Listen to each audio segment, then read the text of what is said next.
Hello friend, स्वागत है आपका आज का इस वीडियो में।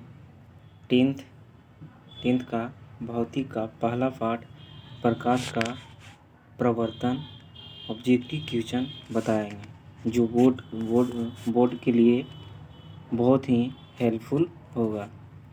चलिए देखते हैं। प्रकाश की किरण गमन करती है सीधी रेखा में, टेढ़ी रेखा में, किसी भी दिशा में, इनमें से कोई नहीं। 4 ऑप्शन दिया हुआ है। तो प्रकाश की किरण गमन करती है सीधी रेखा में। प्रकाश की किरण गमन करती है सीधी रेखा में। प्रकाश का वेग न्यूनतम होता है। पहला ऑप्शन है निर्वात में, जल में, वायु में, कांच में। तो कहाँ होता है? कांच में न्यूनतम होता है। कांच में होता है। मोटर गाड़ी के चालक के सामने लगा रहता है समतल दर्पण। क्या लगा रहता है? समतल दर्पण, उत्तल दर्पण, अवतल दर्पण, उत्तल लेंस। क्या लगा रहता है? तो उत्तल दर्पण लगा रहता है। मोटर कार के हेडलाइट में किसका प्रयोग होता है? पहला ऑप्शन है समतल दर्पण, दूसरा ऑप्शन है उत्तल दर्पण, सी में है अवतल दर्पण, डी में है उत्तल लेंस। तो सी में होगा अवतल दर्पण। सी में होगा अवतल दर्पण। पांचवा क्वेश्चन, समतल दर्पण द्वारा बना प्रतिबिंब होता है। ए में ऑप्शन दिया हो वास्तविक, बी में काल्पनिक, सी में दोनों, डी में इनमें से कोई नहीं। तो बी का होगा, क्या होगा? बी का काल्पनिक। बी का होगा काल्पनिक। बी का काल्पनिक। छठा क्वेश्चन, लेंस की क्षमता का एसआई मात्रा क्या होता है? पहला ए का ऑप्शन डायोप्टर, बी का ऑप्शन ल्यूमेन, सी का लक्स और डी का एंगस्ट्रम। तो क्या होगा? तो होगा डायोप्टर। क्या होगा? डायोप्टर होगा। डायोप्टर होगा। प्रकाश की किरणें पथ दर्शाती है। प्रकाश की किरणें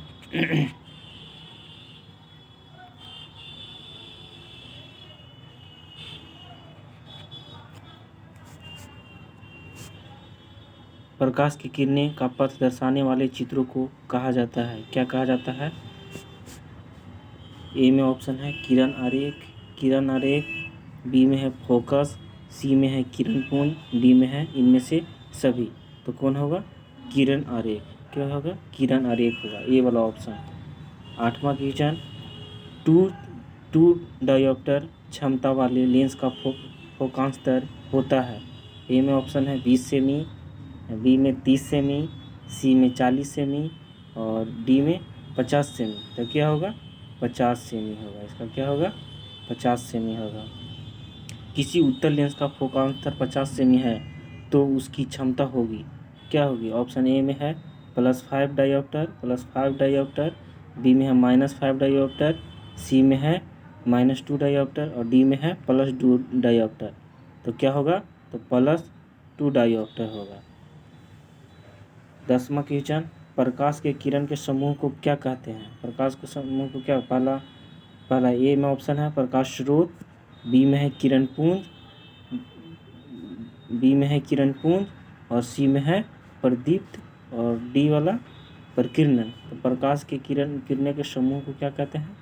तो किरण पुंज कहते हैं। तो बी का होगा।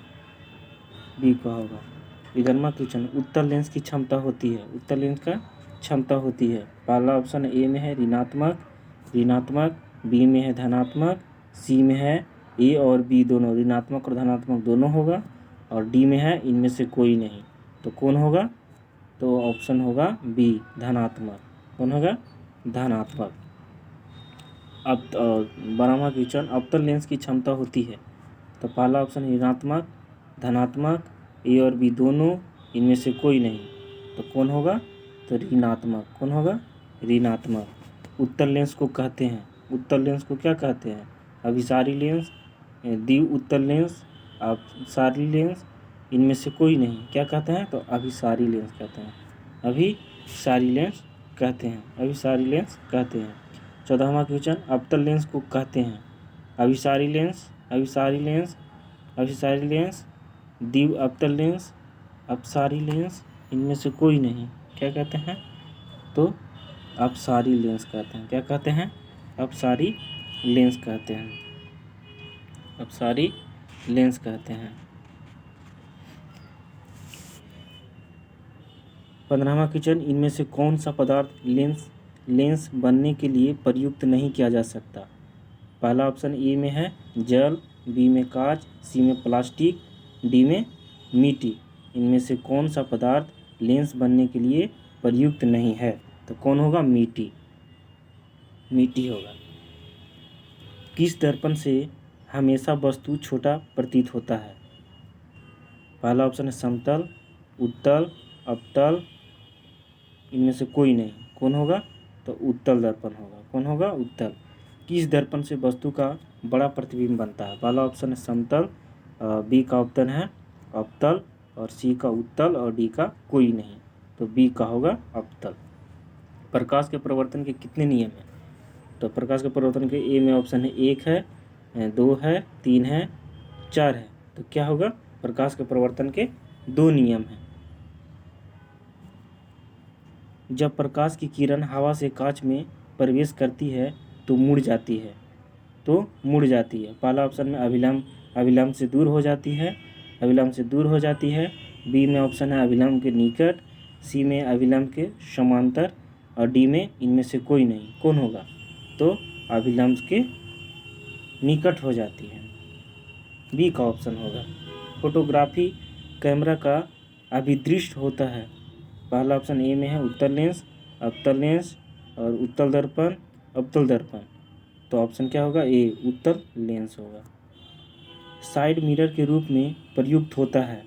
अवतल दर्पण होता है। ए में ऑप्शन है अवतल दर्पण, बी में है उत्तल दर्पण, सी में है उत्तल लेंस, और डी में है प्रिज्म। तो कौन होता है? उत्तल दर्पण। गाड़ी के साइड मिरर में उत्तल दर्पण होता है। उत्तल दर्पण होता है। 22वां क्वेश्चन, एक अवतल दर्पण की फोकस दूरी 10 सेमी है तो उसकी वक्रता त्रिज्या क्या होगी? पहला ए में ऑप्शन है 10 सेमी, बी में है 20 सेमी, और सी में है 5 सेमी, और डी में है 40 सेमी। तो क्या होगा? 20 सेमी होगा। 20 सेमी होगा।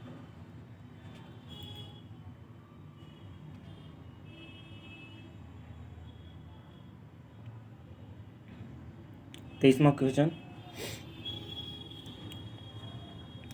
निर्गत किरण एवं अभिलंब के बीच के कोण को कहते हैं? क्या कहते हैं? पहला आपतन कोण, प्रवर्तन कोण, निर्गत कोण, और इनमें से कोई नहीं। तो क्या कहते हैं? निर्गत कोण। सरल सूक्ष्मदर्शी में किसका उपयोग होता है? अवतल दर्पण का, उत्तल दर्पण का, अवतल लेंस का, उत्तल लेंस का। तो ऑप्शन होगा उत्तल लेंस का आंसर होगा। किस लेंस के द्वारा सिर्फ काल्पनिक प्राप्त होता है? उत्तल दर्पण, अवतल, बाइफोकस, इनमें से कोई नहीं। तो होगा अवतल। परिवर्तन के नियम से निर्धारित होता है। परिवर्तन के नियम से निर्धारित होता है। आपतन कोण बराबर परिवर्तन कोण। पहला में बी में है परिवर्तन कोण बराबर अपवर्तन कोण, बी में, सी में आपतन कोण विचलन कोण, आपतन कोण इक्वल टू विचलन कोण, और डी में इनमें से कोई नहीं। तो होगा क्या बाबू? आपतन कोण इक्वल टू परिवर्तन कोण होगा। काल्पनिक प्रतिबिंब होता है। काल्पनिक प्रतिबिंब होता है। ए में सीधा, बी में उल्टा, सी में दोनों, डी में कोई नहीं। तो होगा सीधा होता है। ए वाला ऑप्शन सही होगा। लेंस में मुख्य फोकस की संख्या कितनी होती है? लेंस में मुख्य फोकस की संख्या कितनी होती है? ए में ऑप्शन है 2, बी में 1, सी में 3, डी में कोई नहीं। तो ऑप्शन 1 होगा, 2 होगा। सर्च लाइट का प्रवर्तक सतह होता है। ऑप्शन ए में है उत्तल, बी में अवतल, सी में समतल, डी में कोई नहीं। तो बी होगा अवतल। बी होगा। 30वां क्वेश्चन, दाढ़ी बनाने में कौन सा दर्पण का उपयोग किया जाता है? समतल दर्पण पहला, बी में उत्तल दर्पण, सी में अवतल, और डी में कोई नहीं। तो सी होगा अवतल। सी होगा अवतल होगा।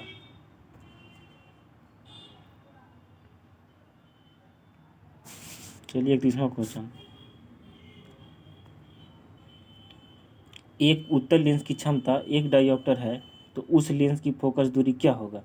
पहला ऑप्शन दिया हुआ है 10 सेमी, बी में -10 सेमी, सी में है +100 सेंटीमीटर, डी में है -100 सेंटीमीटर। तो क्या होगा? सी में +100 सेंटीमीटर होगा। किसी गोलीय दर्पण तथा किसी पतले गोलीय लेंस दोनों की फोकस दूरियाँ -15 सेमी है तो दर्पण तथा लेंस संभवतः होगा, क्या होगा? पहला ऑप्शन है दोनों अवतल, दोनों उत्तल, दर्पण अवतल तथा लेंस उत्तल। डी में है दर्पण उत्तल तथा लेंस अवतल। क्या होगा? दोनों अवतल होगा आंसर। प्रकाश के अपवर्तन के नियम कितने नियम प्रकाश के अपवर्तन के? पहला में 1 है, 2 है और तीसरा में सी में 3 है और डी में 4 है। तो प्रकाश के अपवर्तन कितने नियम है? तो 2 नियम है। किसी माध्यम के अपवर्तनांक का मान होता है, किसी माध्यम के अपवर्तनांक का मान होता है, क्या होता है? ए में ऑप्शन दिया sin i बटा sin r, बी में sin r बटा sin i, सी में है sin x sin into sin r और डी में है sin i plus sin r। क्या होगा? तो आंसर होगा sin i बटा sin r। एक उत्तल लेंस होता है। ऑप्शन ए में है सभी जगह समान मोटाई का, बी में है बीच की अपेक्षा किनारे पर मोटा और सी में है किनारे की अपेक्षा बीच में मोटा, डी में है इनमें से कोई नहीं। तो कौन होगा? किनारे की अपेक्षा बीच में मोटा, सी वाला होगा, किनारे की अपेक्षा बीच में मोटा। अवतल लेंस का आवर्धन m बराबर होता है, क्या होता है? ए में ऑप्शन u/v और u/v और u+v और d प्लस v/u। क्या होता है? तो आंसर होता है v/u। गोलीय दर्पण में फोकांतर एवं वक्रता त्रिज्या का बीच संबंध है। ए में है r = 2f, बी में है f = r, सी में है f = 2r और डी में है r = f/2। क्या होगा? तो आंसर होगा ए, r = 2/f। चलते हैं 38वां क्वेश्चन है। 38वां क्वेश्चन सोलर कुकर में प्रयोग किया जाता है। ए में है अवतल दर्पण, बी में है उत्तल दर्पण, सी में है समतल दर्पण का और डी में उत्तल तथा अवतल दर्पण का, दोनों का। किसका किया जाता है? तो अवतल दर्पण का। किसका किया जाता है? अवतल दर्पण का। उत्तल लेंस में बना प्रतिबिंब होता है। ए में ऑप्शन है बराबर और सीधा, बी में है वास्तविक और उल्टा, सी में है वास्तविक और सीधा और डी में है इनमें से कोई नहीं। तो कौन होगा? वास्तविक और उल्टा, बी का होगा, वास्तविक और उल्टा। उत्तल लेंस में जब बीम f और 2f के बीच रखा जाता है तब बना प्रतिबिंब होता है। कैसा होता है? बड़ा और वास्तविक। पहला में है ए में बड़ा और वास्तविक, बी में छोटा और वास्तविक, सी में छोटा और काल्पनिक, डी में है बड़ा और काल्पनिक। तो आंसर होगा बड़ा और वास्तविक, ऑप्शन 1 होगा, बड़ा और वास्तविक। 41वां क्वेश्चन दो वक्रीय पृष्ठों से घिरे ठोस माध्यम को कहते हैं, क्या कहते हैं? पहला ऑप्शन है गोलीय दर्पण, बी में है त्रिज्या, सी में है गोलीय लेंस और डी में है समतल दर्पण। तो क्या होगा? गोलीय लेंस, सी वाला ऑप्शन सही होगा, सी वाला ऑप्शन सही होगा,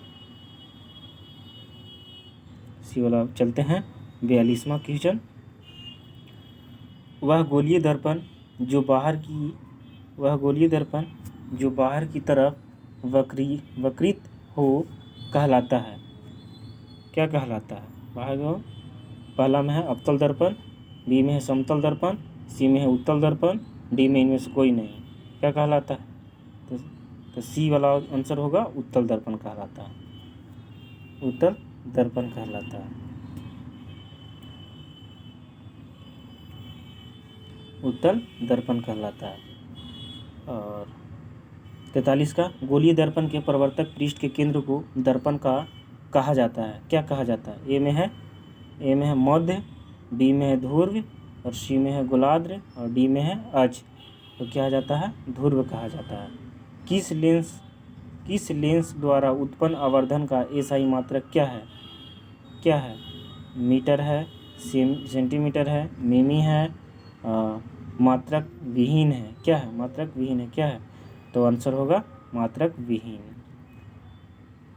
45वां क्वेश्चन, लेंस के केंद्रीय बिंदु को कहते हैं, क्या कहते हैं? लेंस के केंद्रीय बिंदु, पहला ऑप्शन वक्रता केंद्र, प्रकाशीय केंद्र और सी का द्वारक केंद्र और डी का अक्ष केंद्र, तो क्या होगा? प्रकाशीय केंद्र होगा। प्रकाशीय केंद्र होगा। चलते हैं 46वां क्वेश्चन।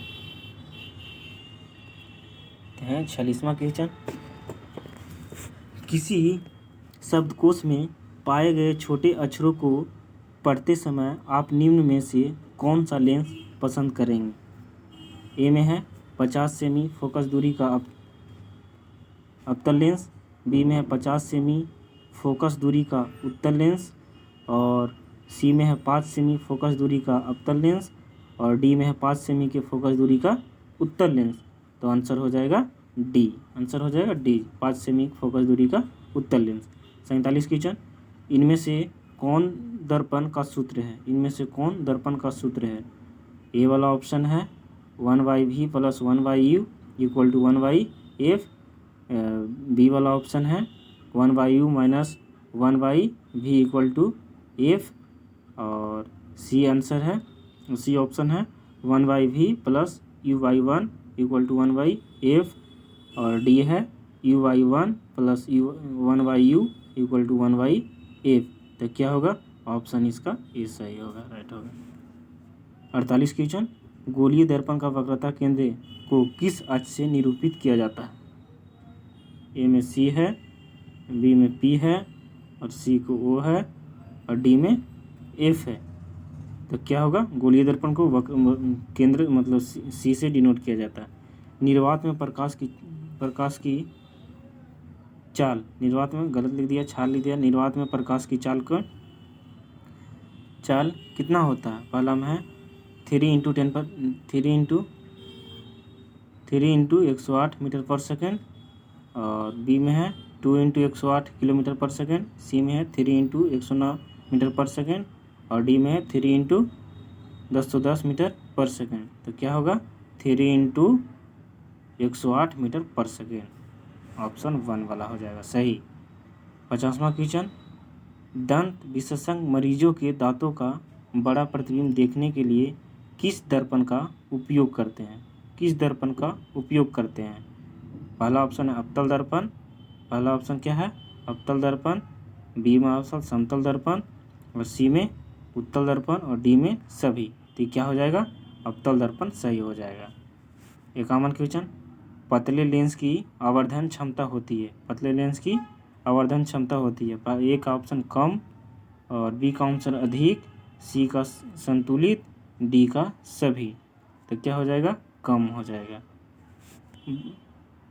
52 क्वेश्चन, मोटे लेंस की आवर्धन क्षमता होती है, मोटे लेंस की आवर्धन क्षमता होती है, ए में कम और बी में ऑप्शन है अधिक, सी में संतुलित और डी में कोई नहीं, तो आंसर हो जाएगा बी, अधिक हो जाएगा। अब चलते हैं 53 क्वेश्चन। चलते हैं 53 क्वेश्चन।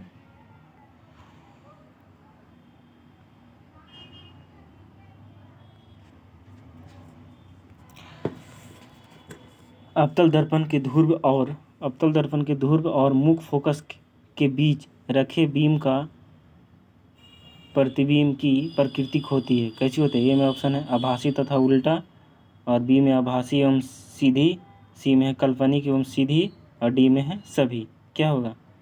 आभासी एवं सीधी, बी वाला ऑप्शन होगा। 54 क्वेश्चन, उत्तल लेंस का प्रकाशित केंद्र और मुख्य फोकस के बीच रखे बीम का प्रतिबिंब की प्रकृति होती है, कैसी होती है? ए में है आभासी तथा उल्टा, बी में आभासी एवं सीधी और सी में है काल्पनिक एवं सीधी, डी में है इनमें से कोई नहीं, तो कौन होगा? बी का आभासी एवं सीधी। 55, अवतल दर्पण के मुख्य फोकस पर रखे बीम का प्रतिबिंब की स्थिति होती है। कैसी होती है? ए में है वक्रता केंद्र पर, बी में है मध्य बिंदु पर, और सी में है अनंत पर, डी में है सभी पर। तो आंसर होगा सी, अनंत पर। 56 उत्तल लेंस के मुख्य फोकस पर रखे प्रतिबिंब की स्थिति होती है। स्थिति तो वक्रता केंद्र पर, फोकस एवं वक्रता केंद्र के बीच, सी अनंत पर, डी ध्रुव एवं वक्रता केंद्र के बीच। तो क्या होगा? सी, अनंत पर। अवतल लेंस के मुख्य फोकस पर रखे बीम का प्रतिबिंब की स्थिति होती है। कैसी होती है? पहला ऑप्शन है फोकस एवं वक्रता केंद्र के बीच, और बी में है प्रकाशीय केंद्र और फोकस के बीच, सी में ध्रुव एवं वक्रता केंद्र के बीच, डी में है इनमें से कोई नहीं। कौन होगा? तो आंसर होगा प्रकाशीय केंद्र और फोकस के बीच होगा, बी वाला ऑप्शन। 58 क्वेश्चन, अवतल लेंस के सामने अनंत पर रखे बीम का प्रतिबिंब की स्थिति होती है। ए ऑप्शन वक्रता केंद्र पर, बी ऑप्शन है फोकस पर, सी ऑप्शन है अनंत पर, डी ऑप्शन है ध्रुव पर। तो क्या होगा? बी वाला होगा, फोकस पर। फोकस पर अवतल दर्पण के सामने अनंत पर रखे बीम का प्रतिबिंब की स्थिति होती है। कैसी होती है? पहला ऑप्शन ए वक्रता केंद्र पर, बी का अनंत पर, और सी का ध्रुव पर, डी का फोकस पर। तो कैसा होगा? फोकस पर। कैसा होगा? फोकस पर। चलते हैं आप 60वां क्वेश्चन। चलते हैं आप 60वां क्वेश्चन क्या कर रहा है? लेंस के प्रकाशित केंद्र से गुजरने वाली प्रकाश की किरणें अपवर्तन के पश्चात क्या होती है? अपवर्तन के पश्चात विचलन के साथ निर्गत होती है, बी में 7 रंगों में विभक्त होती है, बिना विचलन के निर्गत होती है, इनमें से कोई नहीं होता है। इनमें से कोई नहीं होता है, नहीं, 7 रंगों में विभक्त होती है। आंसर बी का होगा। 61 क्वेश्चन, मुख्य फोकस से गुजरने वाली प्रकाश किरण उत्तल लेंस में अपवर्तन के पश्चात क्या होता है? पहला ऑप्शन है पहला मुख्य अक्ष के विपरीत जाती है, बी में ऑप्शन निर्गत किरण मुख्य अक्ष के समांतर हो जाती है, सी में मुख्य अक्ष से दूरी, और डी में उसी पथ के अनुदिश वापस परिवर्तित हो जाती है। क्या होता है? तो आंसर बी का होगा। क्या होगा? बी का होगा। 62 में मुख्य अक्ष के समांतर आने वाली कोई प्रकाश किरण अवतल लेंस से अपवर्तन के पश्चात क्या होता है? पहला ऑप्शन है मुख्य अक्ष के विपरीत जाती है, और बी में है उसी पथ के अनुदिश वापस परिवर्तित होती है, सी में है निर्गित किरण मुख्य अक्ष के समांतर जाती है, डी में है निर्गित किरण मुख्य अक्ष से दूर जाती है। तो क्या होगा आंसर? डी वाला होगा, निर्गित किरण मुख्य अक्ष से दूर जाती है। चलिए, वीडियो अच्छा लगा हो तो सब्सक्राइब कर दीजिए। इसी तरह से आगे वीडियो लाते रहेंगे।